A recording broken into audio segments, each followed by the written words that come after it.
Passionnés créateurs, bonjour à vous. On se retrouve aujourd'hui pour une nouvelle vidéo. Ça y est, je suis de retour de mes vacances. J'en profite juste pour vous faire un petit retour d'expérience, on va dire, sur ma deuxième dose du vaccin.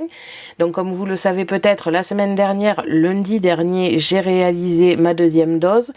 Et ça a été une semaine pas très reposante pour moi, pour être honnête, tout simplement parce que ça a décuplé les symptômes que j'avais eu lors de la première dose. Donc j'ai eu très mal à la tête, j'ai été très fatiguée, j'ai pas bien dormi parce que j'avais très mal au bras. Donc ça n'a pas été une semaine si reposante, ça s'est à peu près arrêté vendredi. J'ai eu moins de symptômes, j'avais un petit peu la tête dans le coton et j'avais encore un peu mal au bras quand je le levais, mais c'était quand même loin d'être ce que c'était lundi soir ou mardi. Mais voilà, je me suis vraiment reposée que ce week-end, donc c'était un petit peu compliqué. J'aurais voulu pouvoir vous répondre sur vos mails, commentaires et messages privés.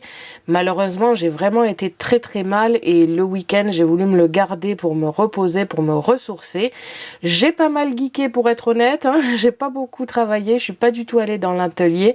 J'ai vraiment essayé de me reposer pour reprendre les vidéos beaucoup plus motivée. C'est le cas, je suis très contente d'être restée une semaine loin de l'atelier. Ça m'a fait du bien, clairement. J'ai pu me concentrer sur d'autres passions que j'ai qui n'ont rien à voir avec le loisir créatif, et en même temps ça m'a créé un petit manque qui fait que je suis de retour aujourd'hui vraiment très contente parce que je retrouve mon atelier, je retrouve mes lampes, je retrouve le film, bref, je retrouve tout ce que j'aime. Donc voilà, à partir d'aujourd'hui je vais pouvoir répondre à tous vos commentaires, tous vos messages. D'ailleurs je vous remercie pour tout ça parce que c'est toujours agréable que vous me parliez en message privé ou autre.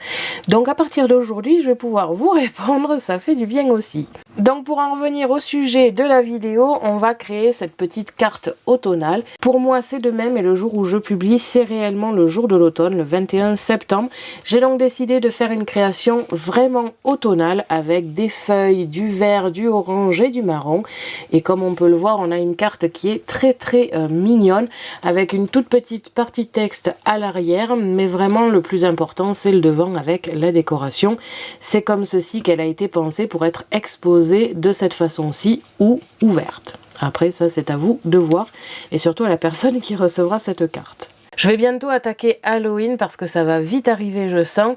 Donc c'est vrai que une carte juste automnale, pas sur le thème d'Halloween, pas avec des citrouilles qui font peur et compagnie, c'est aussi très agréable je trouve.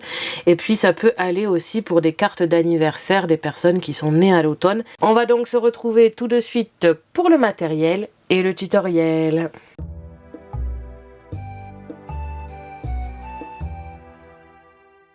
Pour cela, vous aurez besoin de ciseaux, d'un stylo noir ou d'un feutre noir, d'une pince pour les petits éléments, plusieurs types de colle. Dans cette vidéo, j'ai utilisé ici du double face scotch, donc avec le dérouleur, de la colle zig pour tout ce qui est petit élément. Et pour créer de l'épaisseur, j'ai utilisé les deux modèles de mousse adhésive que j'ai, c'est-à-dire en rouleau ici assez fin on va dire, et aussi les Crafter Compagnons qui sont un petit peu plus épais et un petit peu plus collants aussi. C'est totalement facultatif, mais j'ai utilisé ici l'aérographe We Are Memory Keeper qui est automatique. Vous pouvez utiliser un aérographe manuel ou alors les Distress ou quelque chose pour colorer des feuilles, avec bien sûr les feutres associés, du papier scrap et enfin des essentiels Scan & Cut avec la Scan & Cut, le support de lame et la lame standard ou auto-ajustable comme ici. Les éléments pour le foil, j'ai utilisé le foil quill rose clair, donc le fin avec l'adaptateur B hein, comme d'habitude, et du foil doré. C'est bien sûr totalement facultatif, au même titre que le support magnétique foil quill et enfin le support adhésif standard. On se retrouve de suite pour le tutoriel.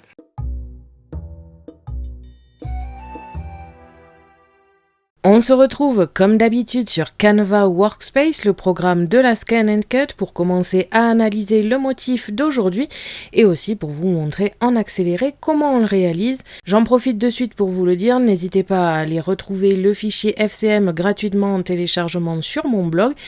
et la partie accélérée peut être ralentie grâce aux options de YouTube. Si cette partie vous intéresse et que vous souhaitez reproduire ce modèle par vous-même, n'hésitez pas donc à utiliser les options YouTube pour ralentir la partie accélérée qui sera juste après. On commence donc par analyser le fichier d'aujourd'hui. On a plusieurs éléments comme vous pouvez le voir. On commence ici par la base de notre carte qui va être pliée en 3 finalement. On a ici les petites languettes qui servent à tenir les 3 parties et les pointillés qui vont servir à plier comme vous le verrez juste après au montage. En ce qui concerne le reste, il va s'agir beaucoup de décoration. On a premièrement ce papier qui sera à l'arrière de notre base et qui servira au texte de notre carte. On a 2 papiers ici qui serviront à la décoration de devant, un qui sera comme ici à plat et un qui sera à 45 degrés ici pour créer des formes un peu différentes. Et par-dessus, on aura cette décoration, encore une fois, qui sera à plat, sur lequel j'ai positionné des feuilles ici qui seront foilées grâce au foil quill. Étant donné que c'est de l'écriture, vous pouvez utiliser le foil quill, vous pouvez utiliser le foil de chez Brother ou encore vous pouvez utiliser tout simplement des feutres, c'est totalement facultatif. Si vous ne les voulez pas, il vous suffit d'aller dans les couches ici, les supprimer. En ce qui concerne ce motif, je l'ai tout simplement pris dans les motifs d'embossage linéaire du kit. Je trouvais que ça faisait très automnal et en foil doré, ça va être très sympa je trouve. Toujours pour la décoration, ça va aller en dessous de toutes mes formes carrées ici. C'est une découpe qui va être dans du papier noir pour bien contraster entre les papiers de décoration et la base. J'ai trouvé cette forme ici dans les bordures. Comme vous pouvez le voir, ce sont vraiment beaucoup de formes de Canva directement. J'ai voulu faire une carte simple pour que vous puissiez voir qu'avec les formes que l'on trouve directement sur Canva, on peut faire des mélanges et trouver ça très sympathique. Nous avons 2 éléments de décoration qui vont se positionner à droite et à gauche ici sur notre base. Je ne vais rien mettre dessus, vous pouvez y faire le texte, vous pouvez mettre de la décoration. Mais si comme moi vous avez des papiers très chargés en termes de décoration dessus, alors ça se suffit à lui seul. J'ai simplement rajouté ici 2 découpes de bordures avec des feuilles, encore une fois que j'ai trouvé dans les motifs bordures de Canva directement. Je ne me suis pas embêtée à le faire vu que ça existe directement. Je l'ai découpé dans du papier blanc tout simplement pour pouvoir le décorer à ma guise juste après. Comme on va le voir de suite dans l'accéléré, c'est vraiment très simple à faire. On va dire que la seule complication qu'il peut y avoir, c'est pour la fabrication de la base. Mais sinon, en termes de forme, ce sont souvent des carrés qui sont directement fournis dans les motifs de base de Canva. Les bordures, c'est exactement la même chose. Donc comme je vous l'ai dit, la seule difficulté vient dans la base plus que dans le reste des décorations. Je continue tout de suite avec la partie accélérée. N'oubliez pas, vous pouvez la ralentir grâce aux options YouTube.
Une fois que le modèle est terminé, on va tout simplement aller dans Fichier, exporter, transférer le fichier en FCM et on va pouvoir exporter notre fichier. Vous choisissez le moyen de transfert que vous désirez. Personnellement, je vais choisir via Internet et on se retrouve de suite sur la Scan & Cut.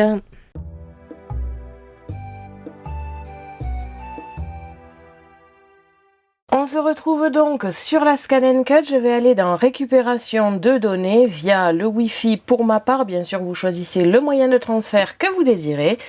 On récupère le modèle et on va donc pouvoir commencer les découpes une fois que ce sera importé comme ici. Je vous avais expliqué dans la vidéo juste avant que je prenne mes vacances comment faire pour trier les motifs quand on a beaucoup de découpes sur un même modèle. Je vous invite à aller la regarder si vous ne savez pas comment faire. Et donc, c'est parti!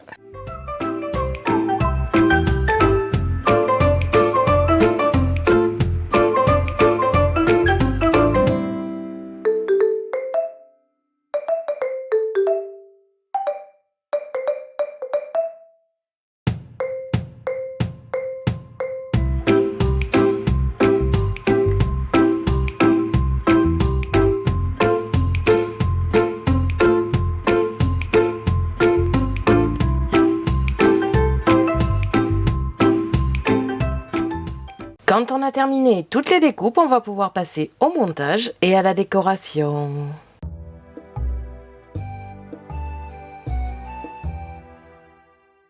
Pour cela, vous devez obtenir tous ces éléments, c'est-à-dire la base de notre carte avec les découpes ici, comme vous pouvez le voir. Je me suis laissé la possibilité que ce soit sur ce côté-là que je vais l'utiliser ou celui-ci, je ne sais pas encore. On a ici les deux parties qui vont décorer le devant de la carte. Encore une fois, je me suis laissé la possibilité de l'utiliser d'un sens ou dans l'autre. Je ne sais pas encore. Je verrai juste après comment je l'organise.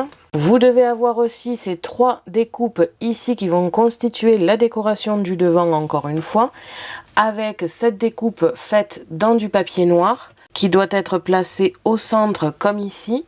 Par-dessus, on va positionner un des papiers, en sachant que ces deux papiers ici ont la même taille, donc c'est vraiment selon votre envie. Le second, on va le placer cette fois-ci à 45 degrés. Et le troisième avec le foil ici, qui va être positionné une nouvelle fois comme ceci. En sachant que sur le devant, je vais rajouter une décoration, je ne sais pas encore laquelle. Donc comme je vous l'ai dit, les deux côtés ici vont aller pour la décoration.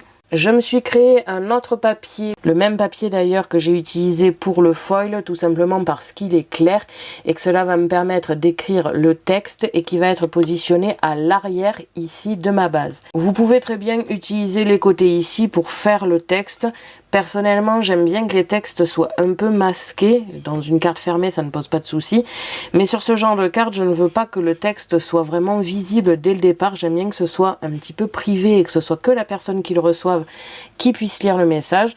Il va donc être placé à l'arrière ici, qui, une fois fermé, ne se verra pas. Et comme la carte est faite pour être, on va dire, exposée devant, on ne verra jamais le texte. Et en fait, je me suis découpé ici ces petites feuilles que j'ai découpées dans du papier blanc, tout simplement pour pouvoir le décorer comme je le souhaite. Encore une fois, j'hésite sur la manière de les colorer entre l'aérographe et les distress. Je verrai ça juste après. En termes de montage, comme vous pouvez le voir, c'est très simple. Il suffit tout simplement de superposer les couches comme vous le souhaitez, avec les papiers plus ou moins bien organisés comme ici. Vous pouvez utiliser du double face, vous pouvez utiliser des mousses adhésives pour le devant pour donner un petit peu de relief à tout ça. Pour les côtés, je vous conseille honnêtement de prendre du double face ou de la colle blanche, enfin quelque chose d'assez plat, parce que comme ça va être replié à l'arrière, ça serait gênant, je trouve, d'avoir de la mousse adhésive, tout comme le papier texte à l'arrière qui devrait être plat aussi, pour éviter que ça gêne à la fermeture. Après, tout ce qui est décoration, par exemple les feuilles ici, que je vais coller sur les côtés, ne toucheront jamais ici cette partie-là, donc ce n'est pas bien gênant si c'est en épaisseur. Encore une fois, c'est à vous de voir pour cette organisation-là. Pour la base, en termes de montage, c'est très simple. On doit plier en accordéon les petites parties ici, de chaque côté, comme ceci. Alors là, ça ne se voit pas bien, mais si je positionne les papiers ici, ça se verra un peu mieux. Donc une fois fermé, ça donnera quelque chose comme ceci, et une fois ouvert, comme cela. Donc ça va vraiment se jouer là-dessus. Comme vous pouvez le voir, le texte sera masqué et une fois ouvert, on pourra le lire.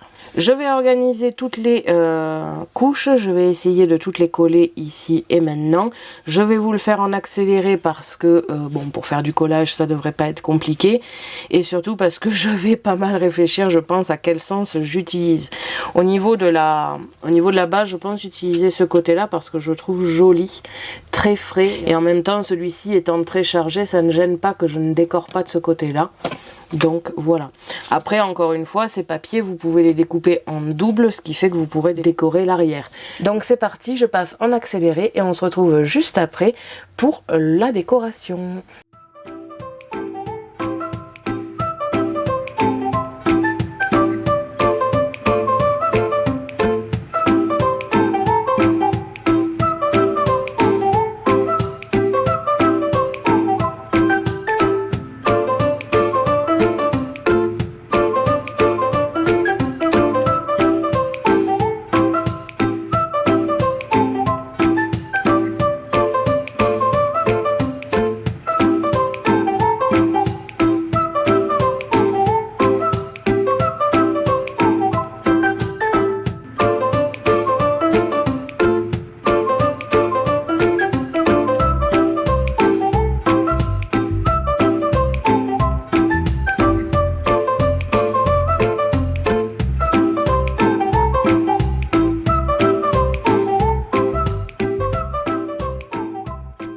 Donc voilà ce que l'on obtient avant décoration. J'ai mis pas mal d'épaisseur sur le devant avec le rouleau de mousse adhésive qui sont un petit peu moins larges que les Crafter Compagnon.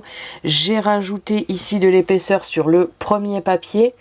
Le second papier, pour pas créer trop d'épaisseur, je l'ai collé au double face. Et enfin le dernier papier juste ici avec le foil, je l'ai collé avec les mousses adhésives Crafter Compagnon qui sont un petit peu plus épaisses et surtout qui tiennent un petit peu mieux je trouve. De toute façon je vous en parlerai dans une vidéo spéciale colle que j'avais acheté.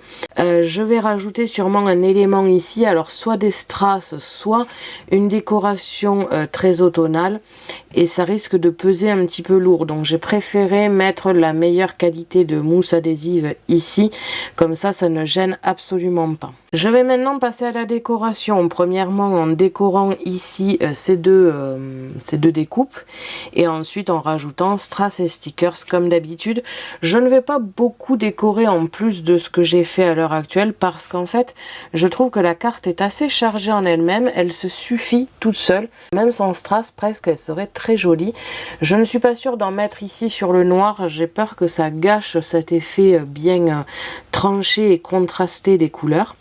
Après voilà, c'est encore une fois votre décision et c'est vous qui décidez. À l'arrière, je ne vais pas mettre de décoration car il ne s'agira que du texte qui sera à l'arrière. Et donc, c'est parti pour la décoration.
Donc voilà, une fois terminé ce que l'on obtient, comme je vous l'avais dit juste avant la décoration, finalement j'ai mis 0 strass parce que je trouvais qu'elle était assez chargée à elle seule.